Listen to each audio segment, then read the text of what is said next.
حضرت سمامہ رضی اللہ عنہ جب عمرہ کرنے کی نیت سے مکہ المکرمہ یعنی بیت اللہ کے اندر پہنچتے ہیں اور طواف کے دوران جب ایک حاجی یا عمرہ کرنے والا طواف کرتا ہے تو اس وقت میں ایک تلبیہ پڑھتا ہے، لبیک اللہم لبیک لا شریک لک لبیک ان الحمد والنعمت لک والملک لا شریک لک. جب یہ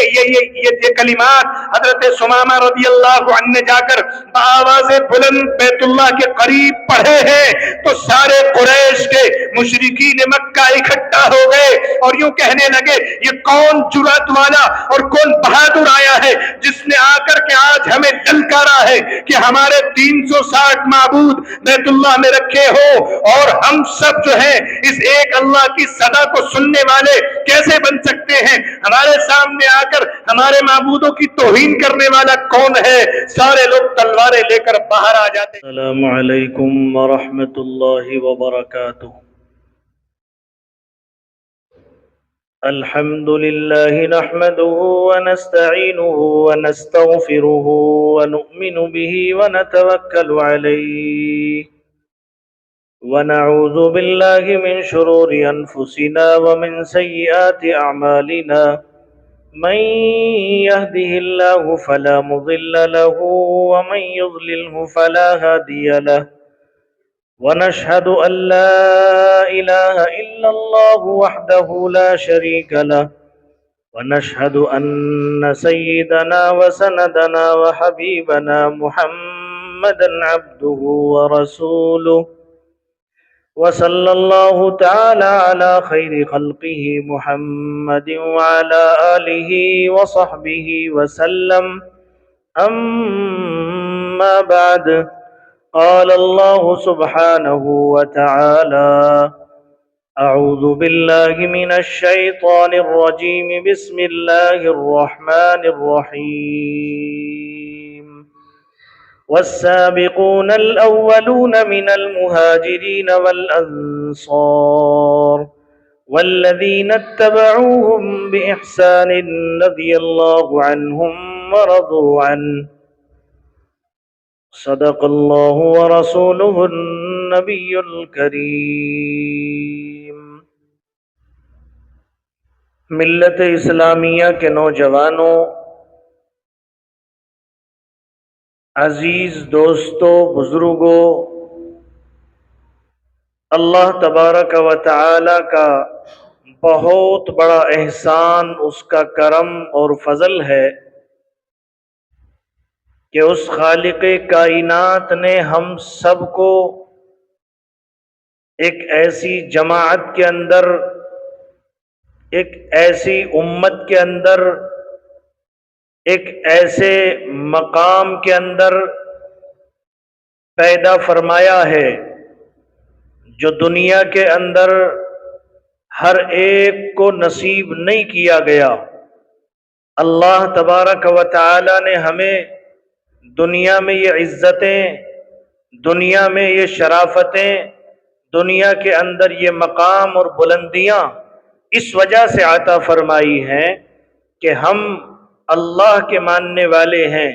رسول اللہ صلی اللہ علیہ وسلم کے فرمان کے چاہنے والے ہیں، اس پر عمل کرنے والے ہیں. دنیا کے اندر ہم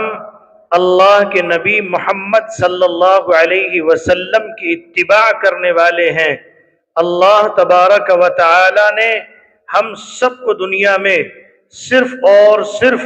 اس وجہ سے عزت دی ہے کہ ہم ایک اللہ کی عبادت کرتے ہیں اور اپنے نبی محمد صلی اللہ علیہ وسلم کے لائے ہوئے دین کی دعوت کا کام انجام دیتے ہیں. اس لیے کہ قرآن جہاں پر ہمیں بہترین تعریف ہماری کرتا ہے، وہاں قرآن کہتا ہے: کنتم خیر امت اخرجت للناس تأمرون بالمعروف وتنہون عن المنکر، کہ تم بہترین امت ہو، تم لوگوں کے نفع کے لیے دنیا کے اندر بھیجے گئے ہو اور تم امر بالمعروف اور نہی عن المنکر کرتے ہو. یعنی معلوم یہ ہوا کہ ہم اچھائی کا حکم کرتے ہیں، برائی سے لوگوں کو روکتے ہیں، تو اس بنا پر ہم سب سے بہترین امت قرار دیے گئے ہیں. میرے عزیز دوستو بزرگوں، اور کیوں نہ ہوتا؟ اس لیے کہ جس امت کا نبی سارے نبیوں کا سردار ہو، جس امت کا نبی ساری دنیا کے انسانوں کا سردار ہو، جس امت کا نبی ساری دنیا کی انسانیت میں سب سے اشرف مقام رکھتا ہو، جس امت کا نبی سب سے زیادہ افضل ہو، جس امت کا نبی ہر کمال کے اعتبار سے اکمل ہو، جس امت کے پاس سب سے زیادہ حسین اور خوبصورت نبی ہو، وہ نبی میرے دوستو بزرگوں نبی کے اعتبار سے نبی نہیں ہے، بلکہ اس کو تو اللہ نے قرآن میں یوں ارشاد فرما دیا ہے کہ وَمَا أَرْسَلْنَاكَ إِلَّا رَحْمَةً لِلْعَالَمِينَ۔ جیسے رب العالمین اپنے لیے قرآن پاک میں یوں ارشاد فرماتا ہے الحمدللہ رب العالمین، کہ تمام تعریفیں اس اللہ کے لیے ہیں جو تمام عالموں کا رب ہے، ٹھیک اسی طریقے سے اللہ تبارک و تعالی نے حضرت محمد صلی اللہ علیہ وسلم کے لیے بات ارشاد فرما دی وما ارسلناک الا رحمتا للعالمین، کہ جیسے وہ عالمین کا رب ہے ایسے ہی یہ عالمین کے لیے رحمت بنا کر بھیجا گیا ہے۔ یہ ساری دنیا کے انسانوں کے لیے نہیں، بلکہ دنیا کے اندر جتنی مخلوقات اللہ نے پیدا فرمائی ہے ان تمام تر مخلوقات کے لیے، چاہے وہ زمین کے نیچے رہنے والی ہو، زمین کے اوپر بسنے والی ہو، فضا کے اندر قیام ہو، آسمانوں میں رہنے والی مخلوقات ہو، ہماری نظروں سے غائب ہو، ہماری نظروں کے سامنے ہو، دنیا کے اندر کسی بھی طریقے سے جہاں پر کوئی مخلوق آباد ہے، اللہ تبارک و تعالی کا قرآن کہتا ہے کہ میں نے اس نبی کو تمام عالموں کے لیے رحمت بنا کر بھیجا ہے۔ تو نبی صلی اللہ علیہ وسلم دنیا والوں کے لیے زحمت کیسے بن سکتے ہیں؟ میں آپ کو ایک مثال پیش کرتا ہوں۔ دنیا کے اندر میرے عزیز دوستو بزرگوں، نبی اکرم صلی اللہ علیہ وسلم ابتدائی دور پر، جب ابتدائی دور اسلام کا تھا تو اس وقت میں آپ صلی اللہ علیہ وسلم خفیہ طور پر دعوت و تبلیغ کا کام کرتے تھے۔ پھر آپ صلی اللہ علیہ وسلم کو اللہ کی طرف سے حکم ہوا ہجرت کرنے کا، آپ ہجرت کر کے مدینہ پہنچے ہیں۔ مدینے کے اندر میرے عزیز دوستو بزرگوں اسلام کو پروان چڑھنا شروع ہوا تو حضور صلی اللہ علیہ وسلم نے اسلام کے ماننے والوں کو ساتھ لے کر انہیں دعوت کے نظام کے ساتھ جوڑ کر انہیں دنیا کے اندر تبلیغ کو اور اس دین کو عام کرنے کے لیے ساری دنیا کے اندر بھیجا ہے۔ لیکن میرے دوستو بزرگوں،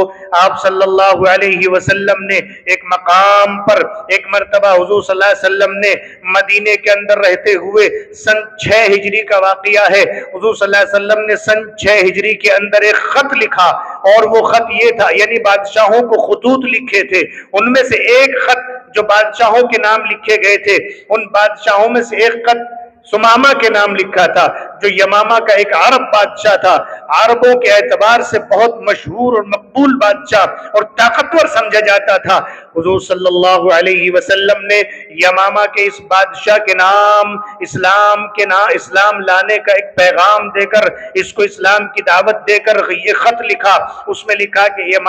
یمامہ کے بادشاہ سمامہ بن اسال، اگر آپ اس کو پڑھ کر کے اسلام لے آتے ہیں تو سلامتی میں آ جاؤ گے۔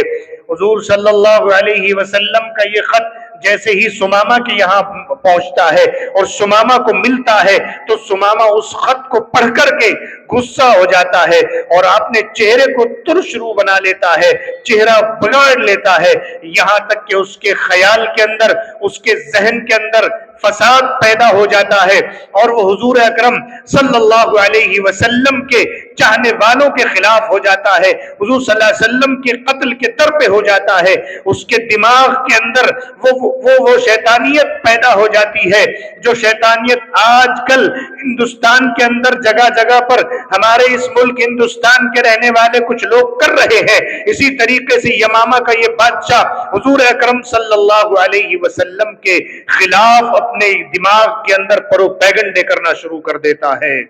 میرے عزیز دوستو بزرگوں، یہ یہاں تک نہیں رہتا بلکہ ایک موقع پا کر حضور اکرم صلی اللہ علیہ وسلم کو ایک موقع پر دبے پاؤں پیچھے سے وار کرنے کی کوشش کرتا ہے، لیکن اس کا چچا اس کے ساتھ ہوتا ہے، وہ اس کا ہاتھ روک لیتا ہے اور وہ یوں کہتا ہے تو یہ کیا کر رہا ہے، اس سے باز آ جا۔ میرے عزیز دوستو بزرگوں، یہ سمامہ حضور صلی اللہ علیہ وسلم کے قتل سے تو باز آ جاتا ہے، لیکن یہ اپنے مشن میں آگے بڑھتا ہے اور حضور اکرم صلی اللہ علیہ وسلم کے چہیتے، جان نثار اور جان قربان کرنے والے صحابہ کرام کے پیچھے لگ جاتا ہے۔ ایک موقع پر میرے عزیز دوست و بزرگوں، ایک بڑی جماعت صحابہ کرام کی یہ سمامہ جو ہے قتل کر دیتا ہے، صحابہ کرام کو شہید کر دیتا ہے۔ اس واقعے کو چند ہی دن گزرتے ہیں، اس کے دل کے اندر ایک تمنا پیدا ہوتی ہے، ایک خیال آتا ہے کہ مجھے اب مکے کی طرف روانہ ہونا چاہیے، اس لیے کہ پہلے لوگ بھی مکہ المکرمہ کے اندر جو کعبہ ہے اس کعبے کا طواف کیا کرتے تھے، تمام لوگ کعبے میں آتے اور اس کا طواف کیا کرتے تھے۔ یہ سمامہ بادشاہ یمامہ کا یہ بھی سوچتا ہے کہ مجھے بھی بیت اللہ کا طواف کرنا چاہیے۔ یہ طواف کرنے کی نیت سے ادھر سفر کرتا ہے، راستے میں مدینہ المنورہ کی بستی، وہ مقام، وہ جگہ جو دنیا کے اندر سب سے معظم اور محترم جگہ مکے کے بعد ہے، جس کے اندر نبی اکرم صلی اللہ علیہ وسلم کی ذات آج بھی موجود ہے، اپنے روضہ اقدس کے اندر اس مدینہ المنورہ کی بستی سے گزرنا ہوتا ہے، تب اس کے بعد یہ مکہ پہنچتا ہے۔ میرے عزیز دوستو بزرگوں، ادھر رسول اکرم صلی اللہ علیہ وسلم کو جب یہ اطلاع ملتی ہے کہ سمامہ نے میرے صحابہ کی ایک بڑی جماعت کو قتل کیا ہے، اور حضور اکرم صلی اللہ علیہ وسلم کو جب یہ پیغام ملتا ہے کہ سمامہ نے میرے لیے بھی اس طرح قتل کا پروپیگنڈا کیا تھا اور مجھے بھی قتل کرنے کی سازش کر رہا تھا، تو حضور اکرم صلی اللہ علیہ وسلم نے صحابہ کرام کو یہ پیغام دے دیا تھا کہ سمامہ تمہیں جہاں بھی ملے اسے قتل کر دینا۔ اس لیے میرے عزیز دوستو بزرگوں کے ایک پیغام، ایک فرمان تو جاری ہو چکا تھا، لیکن جو صحابہ کرام مدینہ المنورہ کی حفاظت میں محافظین کے طور پر لگے ہوئے تھے، ان کا کام یہ تھا کہ یہ رات کے وقت میں جو بھی مدینہ المنورہ کے اندر کوئی غیر معلوم شخصیت، نامعلوم شخصیت آتی تھی تو اس کو گرفتار کرتے،